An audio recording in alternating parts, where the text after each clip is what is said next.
I'm an actor by trade, but I'm an activist by nature. Somebody who's always believed that we must find the balance between what we develop for our survival and what we preserve for survival. Tento evitar isso, mas acho que é inevitável, sabe?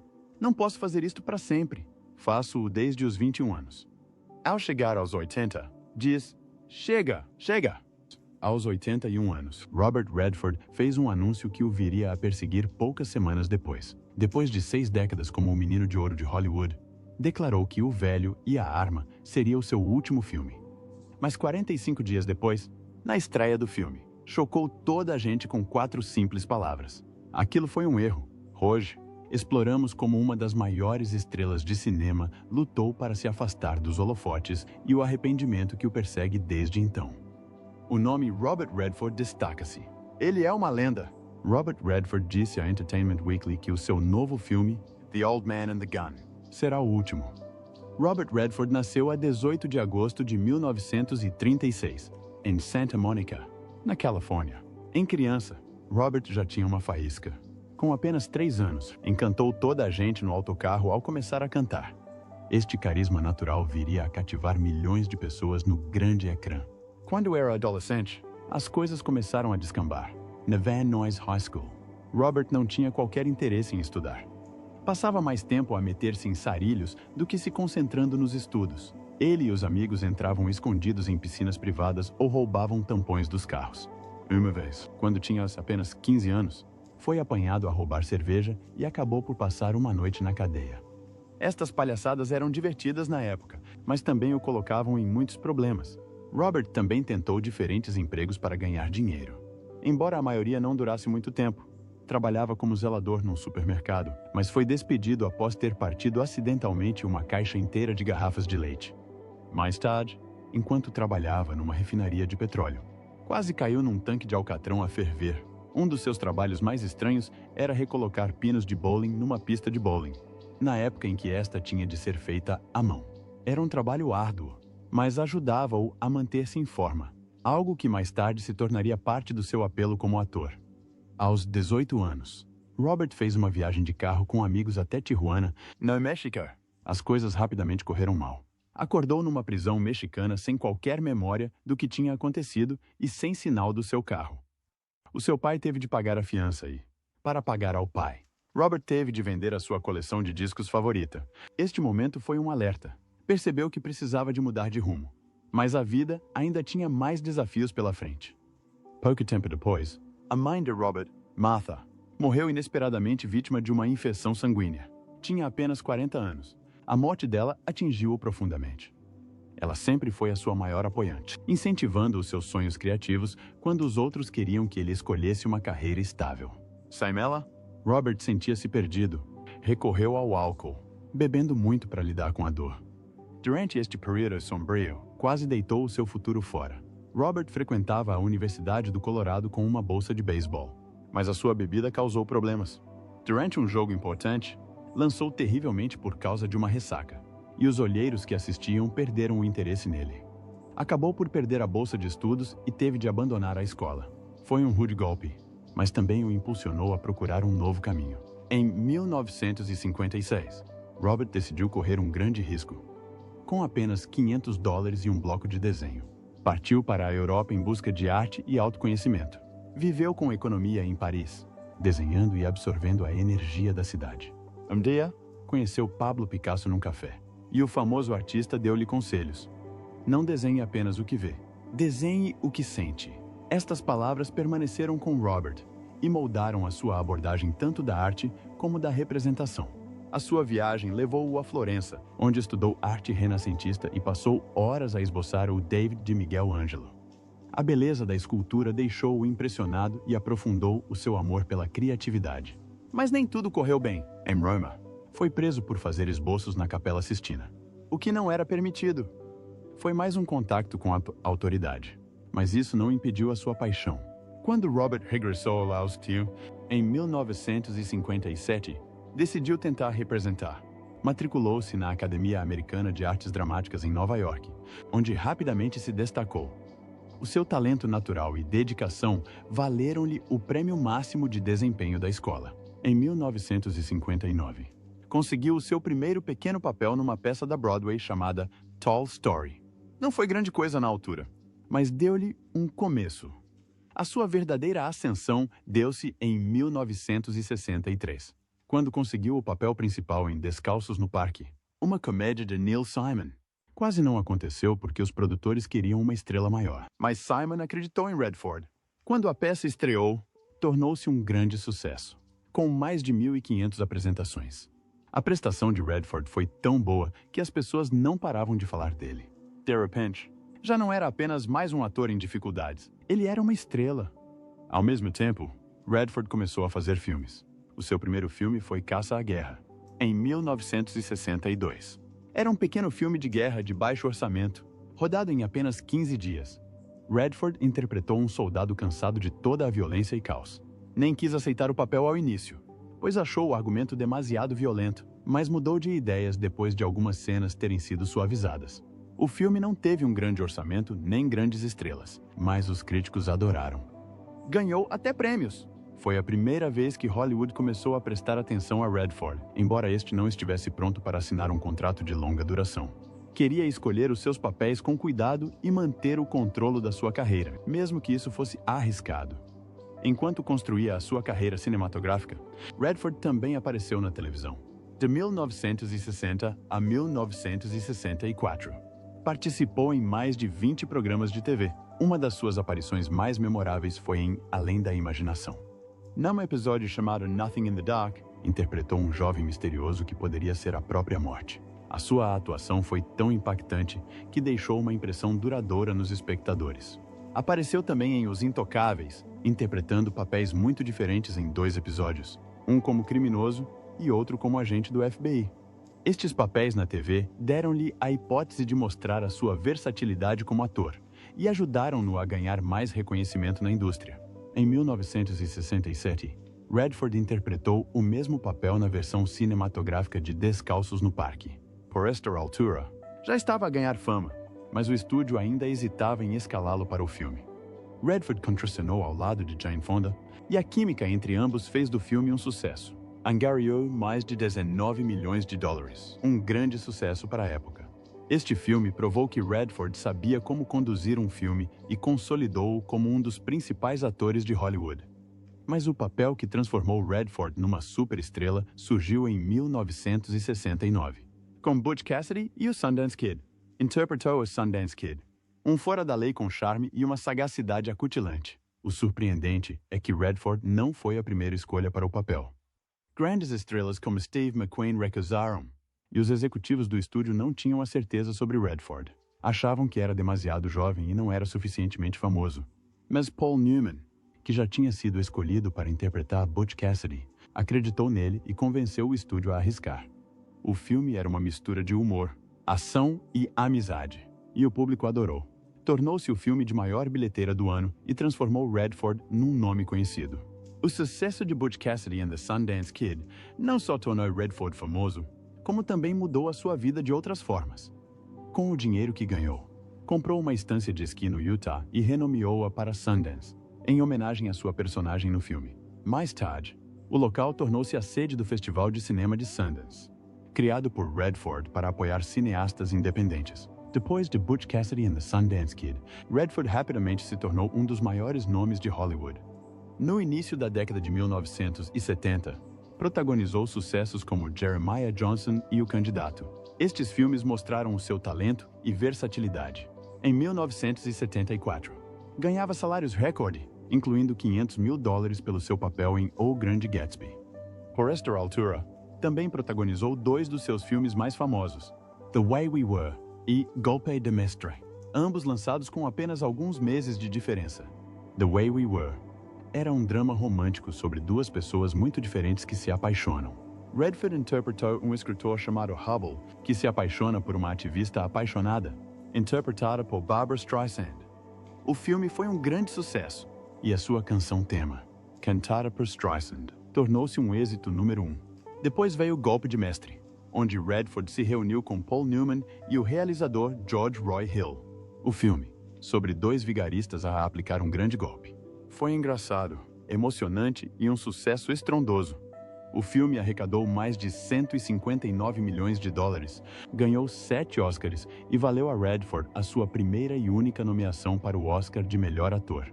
Em meados da década de 1970, Redford estava no auge da fama. De 1974 a 1976, foi eleito a maior estrela de bilheteira de Hollywood por 3 anos consecutivos. Durante este período, protagonizou Os 3 Dias do Condor, um emocionante filme de espionagem, e Todos os Homens do Presidente, que contava a história do escândalo Watergate. Todos os Homens do Presidente não foi apenas um sucesso, mas também foi visto como um filme importante sobre jornalismo e verdade. Os filmes de Redford durante este período não eram apenas divertidos, mas também significativos, provando que ele era mais do que apenas um rosto bonito. Um grande motivo para o sucesso de Redford foram as suas fortes parcerias com realizadores como Sidney Pollack e George Roy Hill. Pollack trabalhou com ele em 7 filmes, entre os quais The Way We Were e Entre Dois Amores. Este último ganhou 7 Oscars e tornou-se um dos dramas românticos mais adorados de sempre. Come Hill, Redford produziu clássicos como Butch Cassidy e Golpe de Mestre. Estas colaborações trouxeram o melhor de Redford, ajudando-o a criar alguns dos seus papéis mais icônicos. Embora Redford tenha sido nomeado para o Oscar de representação apenas uma vez, ganhou posteriormente um Oscar de realização por Gente como a Gente, em 1980, e recebeu um prêmio pelo conjunto da sua obra em 2002. Embora muitos achassem que a sua prestação merecia mais prêmios, Redford nunca deixou que isso o definisse. Tornou-se conhecido por escolher papéis inteligentes, desafiantes e significativos. As suas personagens demonstravam frequentemente uma força silenciosa e integridade moral, refletindo a sua própria personalidade. Mesmo sendo uma das maiores estrelas de Hollywood, concentrava-se em histórias que te importavam. No final da década de 1970, Redford não era apenas uma estrela, ele era uma lenda. A sua mistura de beleza, inteligência e profundidade destacava-o. Seja em thrillers, romances ou dramas, Redford sempre apresentou interpretações que encantaram o público. Aos 44 anos, Robert Redford fez uma escolha surpreendente. Conhecido como uma estrela de Hollywood, decidiu realizar um filme pela primeira vez a 19 de setembro de 1980. Lançou Gente como a Gente. Não se comparava em nada aos filmes glamourosos em que tinha atuado antes. Era uma história tranquila e emocionante sobre uma família que lidava com perdas e problemas de saúde mental. O filme era baseado num romance de Judith Guest, e Redford acreditava profundamente na história, mesmo não sendo o tipo de filme que os estúdios de cinema acreditavam que daria dinheiro. Fazer o filme não foi fácil. O estúdio Paramount Pictures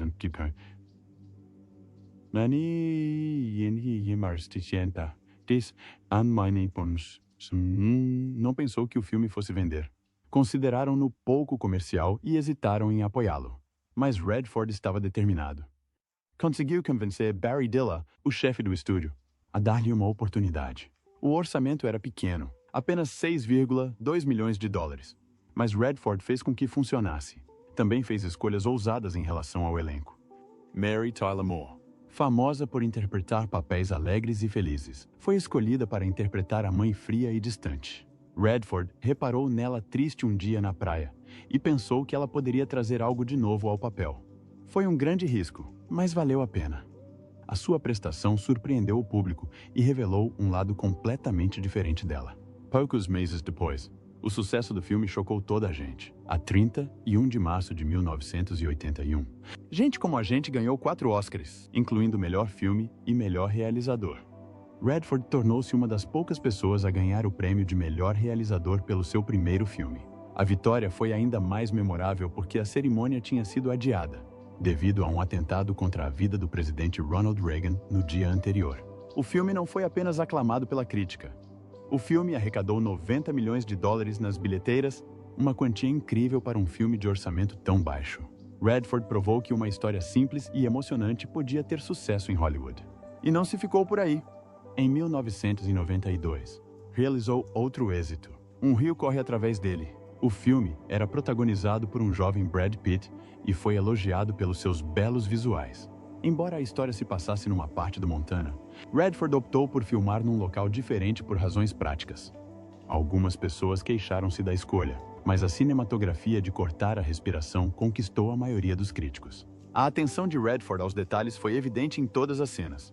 Numa tomada, a equipe usou um truque inteligente: mergulhar um carreto de pesca na água e puxar a linha para que ficasse perfeita.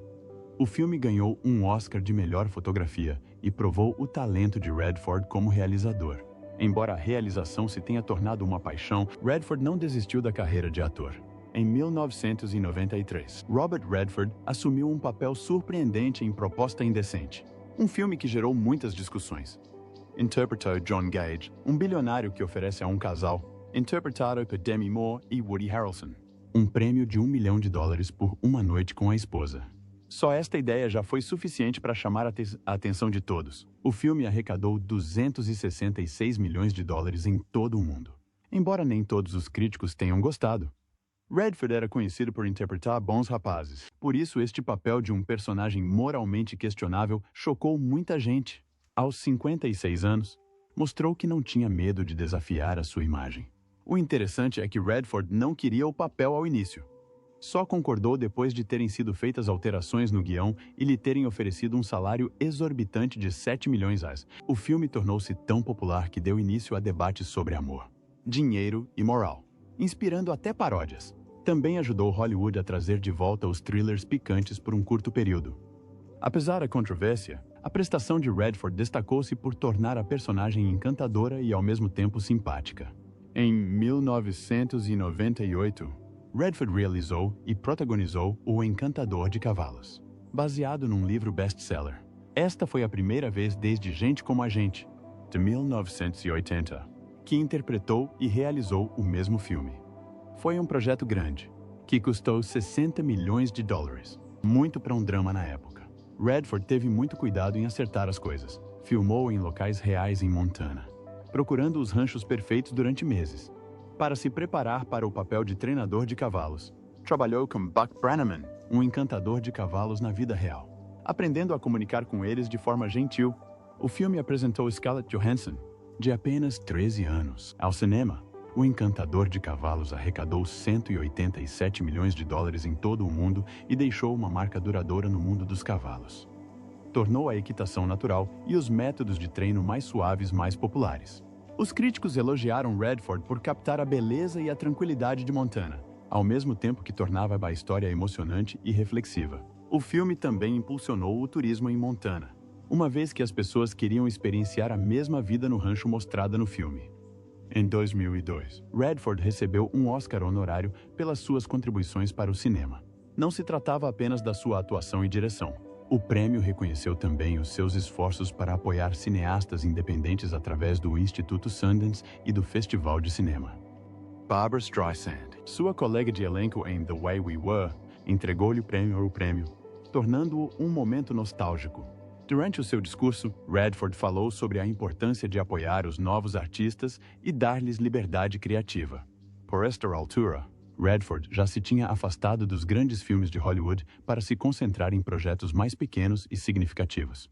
Filmes como Quiz Show, de 1994, e A Lenda de Bagger Vance, de 2000, não arrecadaram muito dinheiro, mas foram respeitados pela sua arte. O prêmio veio também juntamente com a comemoração do 20º aniversário do Festival de Cinema de Sundance. O evento, que começou em 1981, tornou-se a principal montra de filmes independentes nos últimos anos, ajudando a impulsionar a carreira de muitos cineastas e atores. Em 2013, aos 77 anos, Redford assumiu um dos seus papéis mais difíceis em All Is Lost, um drama de sobrevivência sem diálogos e com apenas um ator. Ela interpretou um marinheiro a tentar sobreviver após o seu barco ser danificado no mar. O papel era fisicamente exigente, e Redford fez muitas das suas próprias acrobacias, passando horas em tanques de água e suportando condições meteorológicas adversas durante as filmagens. A crítica considerou-a uma das melhores interpretações de Redford e recebeu uma nomeação para o Globo de Ouro. No entanto, os Oscars não reconheceram o filme, o que irritou muita gente. Em 2014, Redford surpreendeu todos ao aparecer em Capitão América, O Soldado do Inverno, o seu primeiro filme de super-heróis, aos 77 anos. Interpretou Alexander Pierce, um oficial de alto escalão da SHIELD que se revela o vilão. O filme foi um grande sucesso, arrecadando mais de 714 milhões de dólares em todo o mundo. Os críticos adoraram a forma como o carisma de Redford tornou o vilão credível e interessante. A 6 de agosto de 2018, Robert Redford surpreendeu toda a gente em Hollywood. Aos 81 anos, anunciou que se retirava da representação. Disse que O Velho e a Arma seria o seu último filme. A notícia foi divulgada em entrevista à Entertainment Weekly e marcou o fim de quase 60 anos como uma das maiores estrelas de cinema. Os fãs e a indústria cinematográfica ficaram chocados. Ninguém esperava por isto. O momento do anúncio aumentou a surpresa. Foi apenas algumas semanas antes do lançamento do filme, a 28 de setembro de 2018. Alguns acharam que poderia ter sido uma forma inteligente de chamar a atenção para o filme, mas, planeada ou não, a notícia espalhou-se por todo o lado. E todos começaram a falar sobre a carreira e o legado de Redford. A notícia da sua reforma provocou uma onda de amor e admiração. Atores, realizadores e fãs partilharam homenagens, celebrando o seu incrível impacto na indústria cinematográfica. Grandes nomes como Martin Scorsese, Meryl Streep e Steven Spielberg elogiaram o seu talento, considerando-o uma inspiração e uma verdadeira lenda. Apenas 45 dias depois de ter anunciado a sua retirada, Robert Redford surpreendeu toda a gente, a 20 de setembro de 2018. Na estreia de O Velho e a Arma, em Nova York, admitiu que se arrependeu de ter tornado pública a sua reforma. Nas suas próprias palavras, disse: "Nunca deveria ter dito isto." Explicou que, se queria reformar-se, deveria tê-lo feito discretamente. Falando sobre isso, disse: "Em vez de se concentrarem no filme, todos se concentraram no fim da sua carreira." Isto deixou Redford perturbado, pois sempre se preocupou profundamente com as pessoas com quem trabalha e queria que o filme recebesse a atenção que merecia. Enquanto promovia o filme, Redford começou a repensar a sua decisão. Percebeu que não tinha a certeza se estava pronto para parar de atuar completamente. Aos 82 anos, pensou que talvez fosse melhor abrandar em vez de desistir. Quando as pessoas lhe perguntavam se aquele seria mesmo o seu último filme, ele dava uma resposta diferente. Em vez de dizer que sim, sorriu e disse: "Não vou responder a isso. Mantenha o mistério vivo." Esta resposta brincalhona deixou os fãs na dúvida. Será que voltaria para mais um papel? Ou seria mesmo a sua despedida? Ninguém sabia ao certo, e isso tornou o filme ainda mais especial. Enquanto isso, a vida pessoal de Redford está repleta de amor, perdas e perseverança. Quando tinha apenas 20 anos, em 1957, conheceu uma rapaz chamada Lola Van Wagner em Los Angeles. Tinha 17 anos e apaixonaram-se rapidamente. Não esperaram muito para oficializar a união, apenas um ano depois. 9 de agosto de 1958, fugiram para o Utah e casaram. Foi um início jovem e apaixonado para o que viria a ser um casamento de 27 anos. Mas a felicidade não durou muito tempo. Em 1959, tiveram o seu primeiro filho, um rapaz chamado Scott Anthony. Deveria ter sido um momento de alegria, mas a tragédia aconteceu apenas 2 meses e meio depois. O seu filho morreu subitamente de uma doença chamada SMSL, ou Síndrome de Morte Súbita Infantil. Robert tinha apenas 21 anos, e essa perda atingiu-o profundamente. Assim como Lola, ficaram de coração partido, e isso deixou uma cicatriz no casamento que nunca cicatrizaria completamente. Mesmo sendo um golpe devastador, não desistiram. Ao longo dos anos, reconstruíram a família.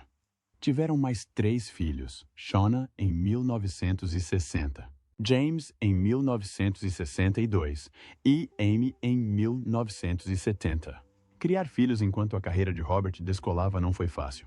No final da década de 1960, era uma das maiores estrelas de Hollywood, atuando em êxitos como Butch Cassidy e The Sundance Kid. Com a fama a aumentar, a vida privada dos dois tornou-se mais difícil de proteger. Para dar um pouco de paz à família, Robert comprou um terreno no Utah em 1969. Este lugar tornou-se a sua fuga de Hollywood. Chamaram-lhe Sundance Mountain Resort. Não era apenas um lar, era onde Robert se conectava com a natureza e ensinava os seus filhos a amá-la também. Mas mesmo com este porto seguro, o seu casamento começou a ruir. A tragédia inicial que enfrentaram, combinada com a pressão da fama de Robert, teve o seu preço. Em 1985, após 27 anos juntos, Robert e Lola separaram-se. O divórcio foi finalizado no mesmo ano. Durante muito tempo depois disso, Robert permaneceu solteiro. Concentrou-se no trabalho e nas coisas com as quais se preocupava, como a proteção do meio ambiente. Depois, em meados da década de 1990, conheceu Sibylle Seegers, uma pintora alemã. Partilhava o seu amor pela natureza e pela criatividade. Conheceram-se com calma, vivendo juntos durante anos antes de decidirem casar. Em 2009, quando Robert tinha 72 anos, realizaram um pequeno casamento em Hamburgo, na Alemanha. Foi uma cerimônia discreta e significativa, que refletiu os valores que partilhavam.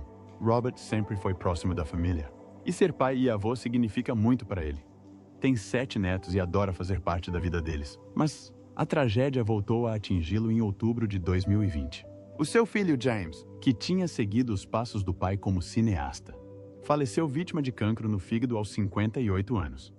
Foi mais uma perda devastadora, mas Robert encontrou sempre uma forma de seguir em frente, por mais difícil que a vida fosse. Apesar de todos os altos e baixos, a vida de Robert tem sido baseada em manter-se fiel ao que mais importa, a sua família, o seu amor pela natureza e o seu desejo de tornar o mundo num lugar melhor.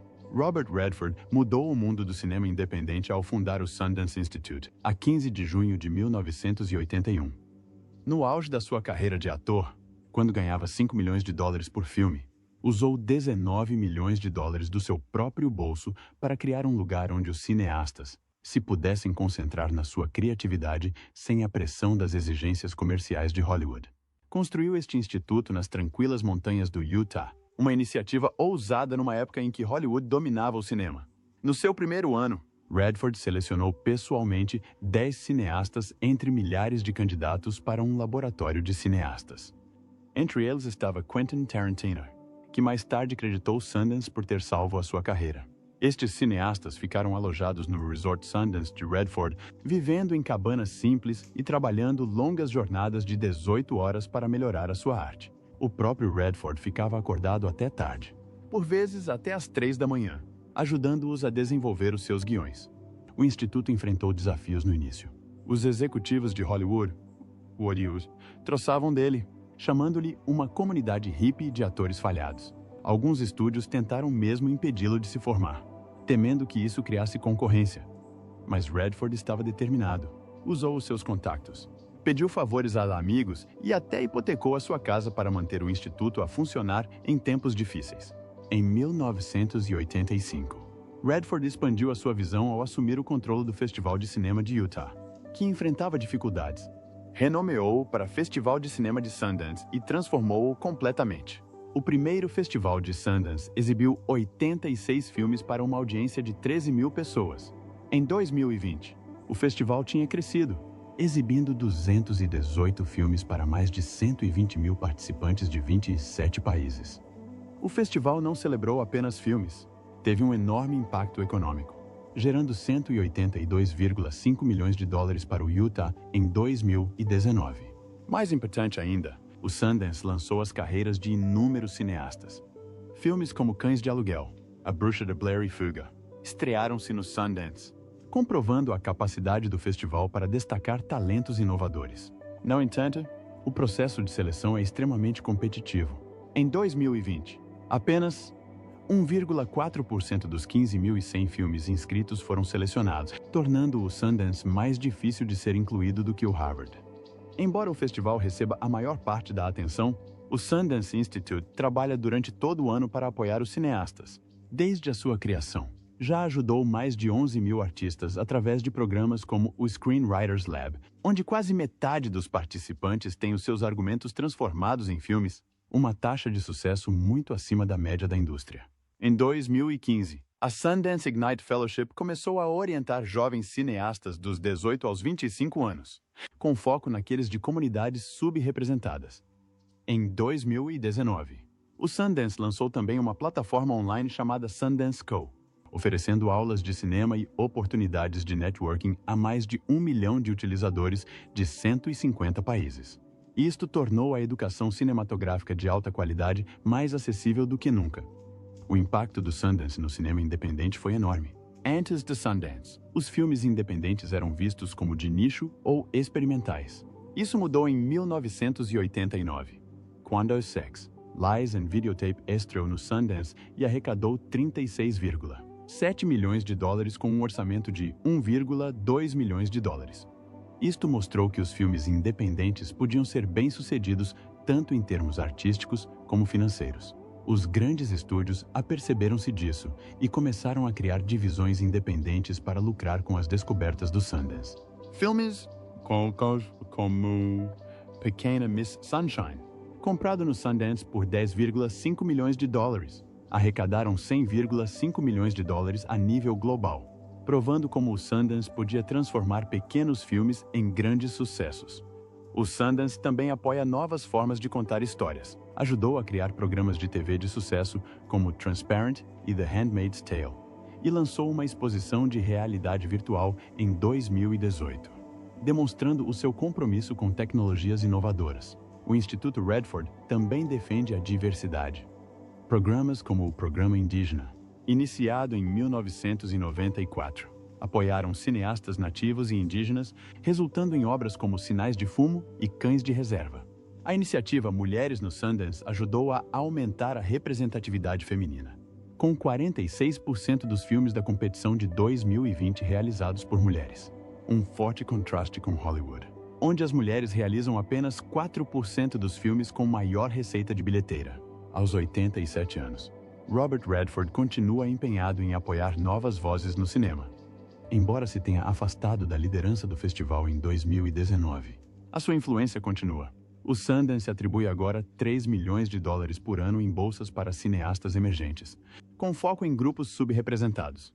Muitos cineastas que começaram no Sundance regressam para orientar a próxima geração, criando um ciclo de apoio que garante a perpetuação do legado de Redford. Através de Sundance, construiu um sistema duradouro que mudou o cinema para sempre.